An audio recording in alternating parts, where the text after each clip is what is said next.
Hadir. Chelsea Angie Alicia, Hadir Bu.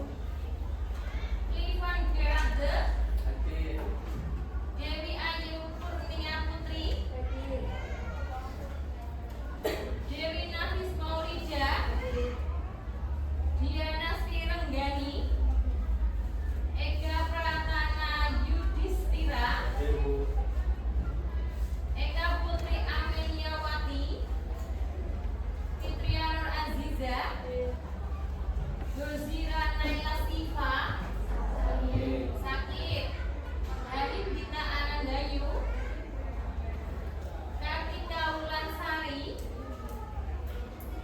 Hafidatul Rofi'ah, Hadir Bu.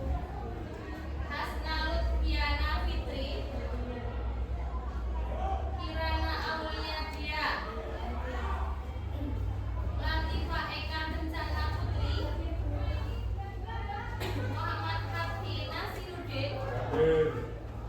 Muhammad Rizal Miftahul Ulum, Naila Fauzia Yolanda, Nail Alfia, Naila Zaibah Beniswa, Pinkan Aulia, Raka Habib Ramana, Sayang Putri Anissa, Setio Adi, Hadir. Siti Koimatul Putriani, Natak Wahyu Maulana, Hadir. Mijirah Nanur Aziza, Zeti Nurhaliza. Oh ya, terima kasih.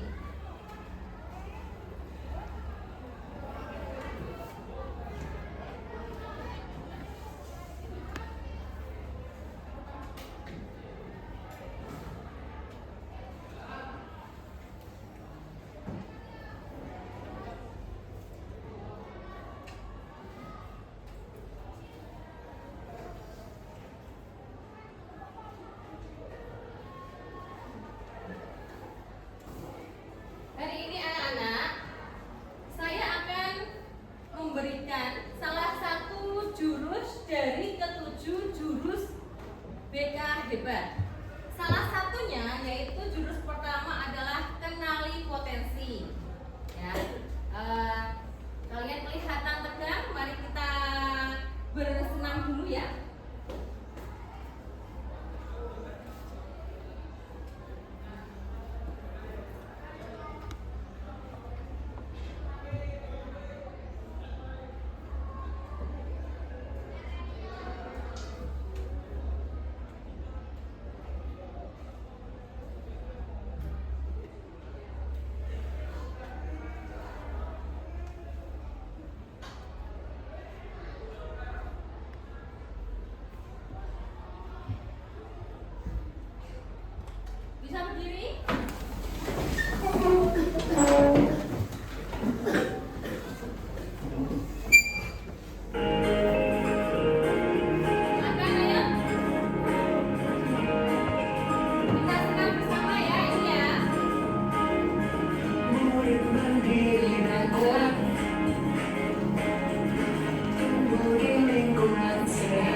AI note taker do it for you. It'll let you focus on your meetings, not your notes. It can't.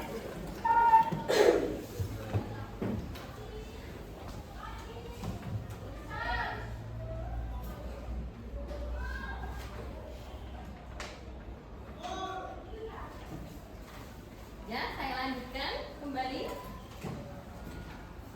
Ini nanti saya akan memberikan terkait dengan bagaimana aktivitas saya, nanti refleksinya, kemudian konsepnya dan aplikasinya. Tolong bisa dibaca. Hari Nita. Selamat datang para pendeta. Sekarang kalian tiba di padepokan Telaga Air. Di sini kalian akan lebih mengenal diri untuk mengoptimalkan cara berpikir, merasakan potensi diri yang mengalir, mengoptimalkan energi baik semakin hadir. Selamat melanjutkan perjalanan pertama. Hati-hati tergelincir. Oh ya, terima kasih Nita. Hari ini saya pertama kali akan memberikan simulasi assessment sebelum saya menyampaikan materi pada pagi hari ini. Silahkan bisa cek WA kalian.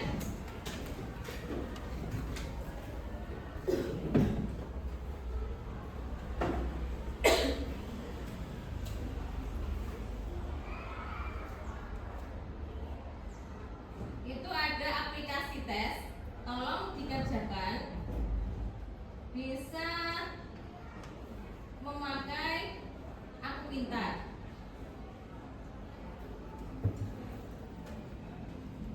Silakan bisa menggunakan Aku Pintar. Kalau membuka dan karir itu nanti pakai yang ID belajar. Silakan, ada gangguan bisa dikerjakan tesnya yang akupintar.id.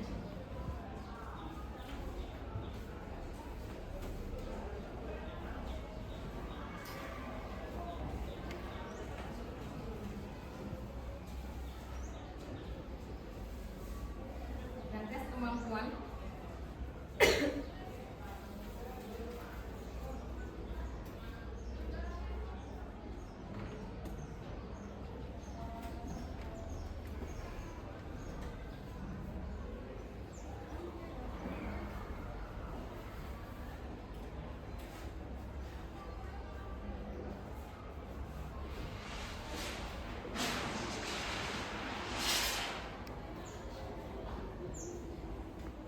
Nanti kalau sudah ada hasilnya, kalian bisa screenshot ya.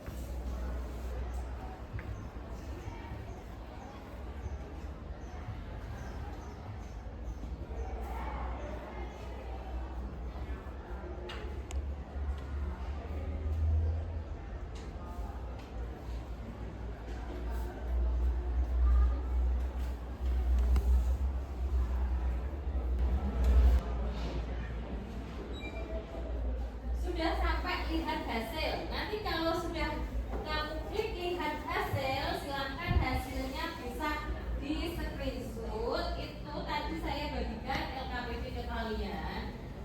Ada tiga gaya belajar. Satu visual, yang kedua auditori, yang ketiga kinestetik. Silahkan ditulis prosentase semuanya dari ketiga-tiganya.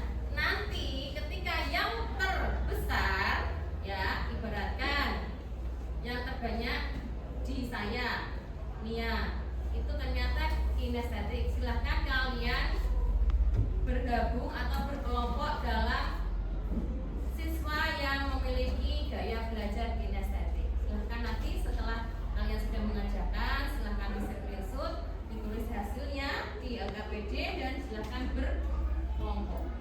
Paham?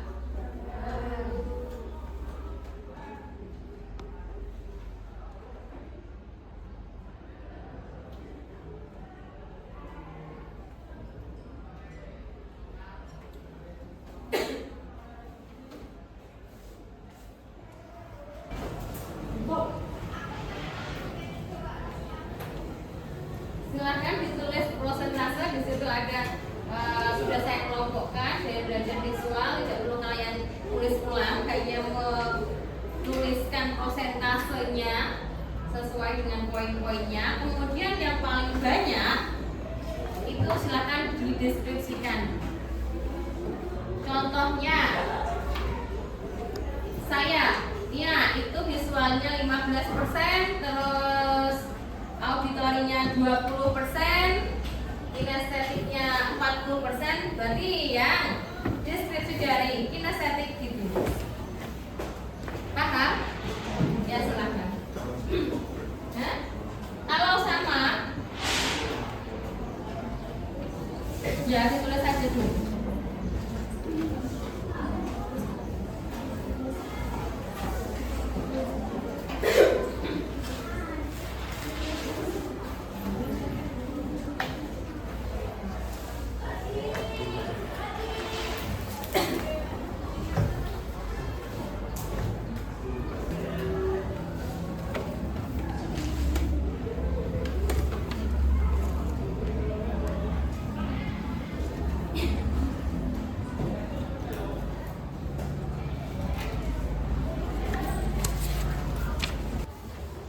Silakan yang paling dominan visual, silakan berkelompok di visual.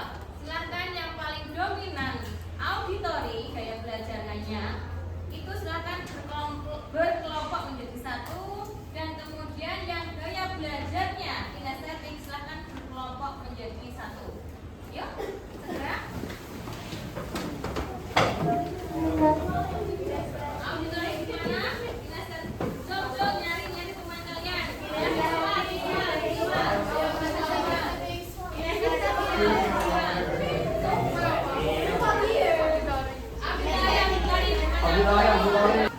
belajar kinestetik. Yang auditori di sini ya, silakan di sini saja. Ya, terlihat. Ya.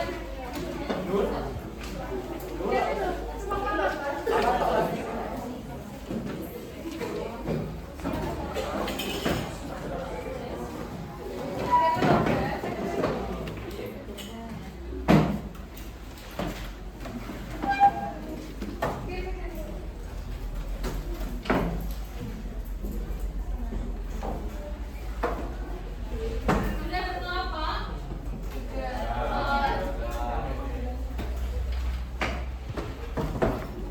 Ya, kemudian sebuah assessment yang selanjutnya yaitu karena sudah mendapatkan hasil, silakan diskusikan bersama dari kelompok visual, auditori, dan kinestetik. Silakan bisa merefleksikan. Salah satu, silakan langsung menyampaikan. Ayo, sudah siap? Silakan dari kelompok visual yang mau merefleksikan. Siapa? Jadi untuk gaya belajar visual, strategi pembelajarannya efektif. Gaya belajar visual menyerap informasi terkait visual, warna, gambar, peta, diagram, dan belajar dari apa yang kita lihat oleh mata. Artinya, bukti-bukti konkret harus diperlihatkan dari dulu agar mereka paham. Gaya belajar seperti ini mengandalkan penglihatan atau melihat dulu buktinya untuk kemudian mempercayainya. Sudah? Ya. Terima kasih ya, Aiglen. Silakan yang masuk dalam kategori gaya belajar auditori. Sudah siap? Oh ya, silakan. Dari sini saya belajar bahwa gaya belajar saya itu adalah auditori, di mana saya cenderung lebih kuat pada gaya belajar ini yang memiliki gaya dengan cara mendengar yang memberikan penekanan pada segala jenis bunyi dan kata, baik diciptakan maupun yang diingat. Nah, di sini saya juga belajar bahwa saya bisa lebih cepat menyerap informasi melalui apa yang saya dengarkan. Penjelasan tertulis akan lebih mudah ditangkap oleh para pembelajar auditori. Terima kasih. Oh ya, terima kasih Mas Asmi. Silakan untuk refleksi gaya belajar kinestetik. Oh ya, silakan.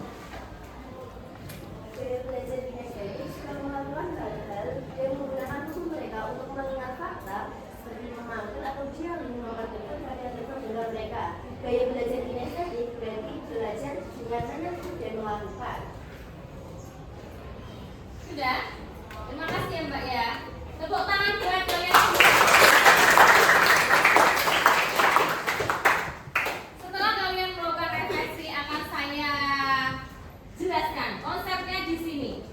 Ini ya konsepnya, mengenali 3 gaya belajar. Di mana apa yang pertama? Gaya belajar visual. Yang kedua gaya belajar auditory. Yang ketiga gaya belajar kinestetik. Di mana ini ada beberapa penjelasannya. Gaya belajar visual itu lebih mudah mengingat informasi dalam bentuk gambar, grafik, warna, atau tulisan. Sedangkan dia senang untuk membaca dan mencatat. Ini anaknya suka berliterasi. Sedangkan selanjutnya dia tertarik pada tampilan visual seperti diagram, mind map, video, ilustrasi, atau slide presentasi. Saat memahami pelajaran cenderung membayangkan dalam pikirannya. Sedangkan strategi pembelajaran yang efektif adalah menggunakan gambar, peta konsep, video, infografik. Kemudian siswa diajak untuk membuat catatan warna-warni, mind map, atau sketsa. Yang kedua, gaya belajar auditory itu penjelasannya seperti ini. Lebih cepat paham jika informasi disampaikan secara lisan. Yang kedua, senang berdiskusi, mendengarkan penjelasan atau mendengarkan suara guru. Kemudian, mudah mengingat informasi yang didengar seperti lagu, cerita, atau percakapan. Cenderung mengulang informasi dengan cara mengucapkannya. Strateginya ada di situ. Strategi pembelajaran yang efektif menggunakan tanya jawab. Kemudian rekaman suara, lagu edukatif. Siswa didorong untuk menjelaskan kembali materi yang sudah disampaikan. Itu adalah penjelasan dari gaya belajar auditory. Sedangkan gaya belajar kinestetik penjelasannya lebih efektif dengan menyentuh, bergerak, atau melakukan langsung. Kemudian suka praktik, eksperimen, atau aktivitas fisik. Tidak bosan jika hanya duduk. Mudah bosan jika hanya duduk diam terlalu lama. Kemudian sering menggunakan gerakan tangan saat berbicara atau belajar. Sedangkan strateginya ini adalah menggunakan permainan edukatif, simulasi, eksperimen, atau bermain peran. Kemudian aktivitas fisiknya yaitu pembelajaran seperti berdiri saat menjawab atau berjalan antar pos. Paham? Kalau sudah paham, berarti kita aplikasikan. Aplikasinya ini silahkan ya, kalian berkelompok. Nanti kelompok diskusinya itu ada 3 orang. Yang satu sebagai observer, yang satu sebagai konselor, yang satu sebagai konseling.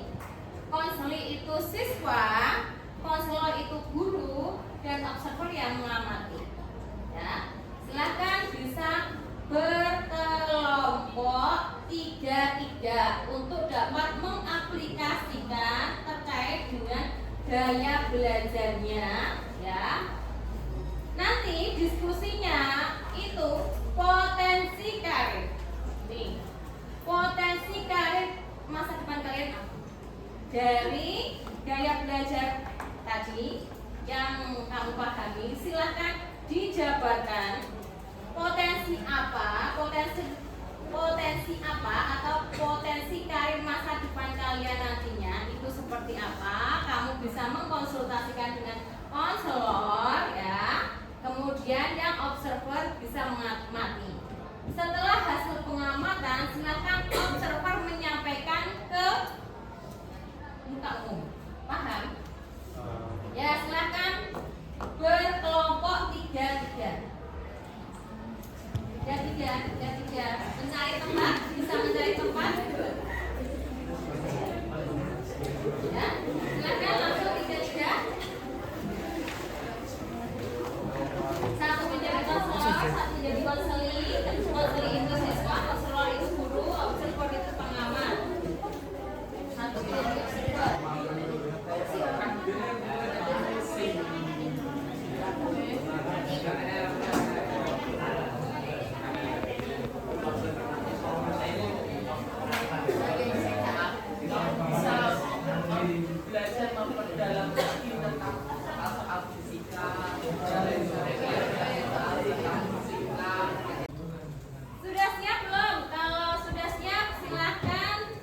konseling dan konselor.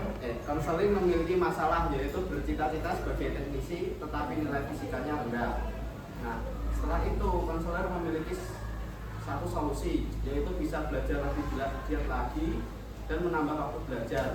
Selain menambah waktu belajar, bisa belajar dan latihan soal fisika lebih banyak lagi. Terima kasih.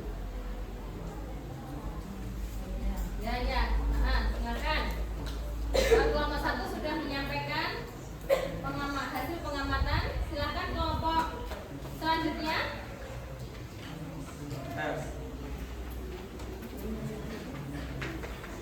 Oke, baik, saya Asmi Yusuf Barok selaku observer akan membacakan pengamatan saya terkait konseling antara konselor dan konseling. Rizal sebagai konseling mempunyai masalah bahwa ia memiliki nilai fisika yang sangat jelek, tapi dia mau masuk teknik industri. Cleven sebagai konselor mempunyai saran bahwa Rizal harus memperdalam mempelajari ilmu dasar dalam fisika, memperbanyak latihan soal dan mencicil belajar mulai dari sekarang. Itu saja, terima kasih. Ya, terima kasih. Selanjutnya. Baik, dari hasil diskusi saya, selaku observer akan menyampaikan hasil pengamatan antara konselor dan konseling terkait dengan potensi karir masa depan. Dari pernyataan murid dan guru dapat saya tarik kesimpulan bahwa konseling lebih mudah memahami materi menggunakan gambar, diagram, dan mind map sehingga gaya belajarnya cenderung visual. Murid tersebut bertanya kepada gurunya agar merekomendasikan potensi karir untuk masa depan yang cocok dengan murid tersebut. Guru tersebut kemudian mengonfirmasi bahwa gaya belajar visual yang dimilikinya selaras dengan minat bakat dalam bidang seni dan desain. Guru memberikan arahan mengenai pilihan karir yang sesuai seperti desainer grafis, ilustrator, arsitek, animator, maupun konten kreator visual. Terima kasih. Ya, bagus. Tepuk tangan. Silakan kelompok selanjutnya. Saya selaku observer akan menyampaikan hasil pengamatan dari konseling dan konselor. Konseling menyampaikan pendapatnya, gaya belajar kinestetik sangat cocok untuk berbagai karir yang membutuhkan aktivitas fisik, keterampilan praktik, dan interaksi langsung, seperti atlet, penari, aktor, teknisi, tenaga medis, hoki, petani, pemadam kebakaran, dan memang saya ingin menjadi tenaga medis. Lalu konselor menjawab, untuk cita-citanya sudah sesuai dengan gaya belajar. Mungkin kedepannya hanya perlu ditingkatkan atau dipelajari lebih dalam mengenai prospek kerjanya. Oh ya, terima kasih. Tepuk tangan buat kelompok. Silakan selanjutnya. Perkenalkan, saya Billy Agus Jalamin selaku observer. Di sini saya akan membacakan mengenai yang sudah saya amati tentang konseling dan konseling. Seorang konseling mempunyai gaya belajar visual dengan potensi gaya belajar di mana konseling tersebut dapat menjadi seorang arsitek maupun tenaga medis. Tetapi berlawanan dengan minat yang dimiliki oleh konseling inginkan, yaitu tertarik dengan dunia kesehatan. Dengan pertimbangan oleh konselor menyarankan masuk ke dunia tenaga pendidik, tetapi dengan catatan masih berbasis ilmu pengetahuan kesehatan. Contohnya menjadi tenaga pendidik maupun biologi. Terima kasih. Oh ya, tepuk tangan buat kalian semua. Berarti untuk aplikasi ya sudah bisa dilaksanakan? Sudah bisa dilaksanakan. Kemudian kita lanjutkan. Kalau sudah dilaksanakan, berarti masuk di sini. Selamat pendengar, kamu sudah menguasai jurus pertama. Ini adalah kartu pertama dari 7 kartu yang sudah terkumpul. Selamat melanjutkan petualangan. Itu terkait dengan jurus pertama, yaitu jurus kenali potensi. Bisa dipahami? Bisa. Terima kasih. Atensi kalian, saya akhiri. Assalamualaikum warahmatullahi wabarakatuh.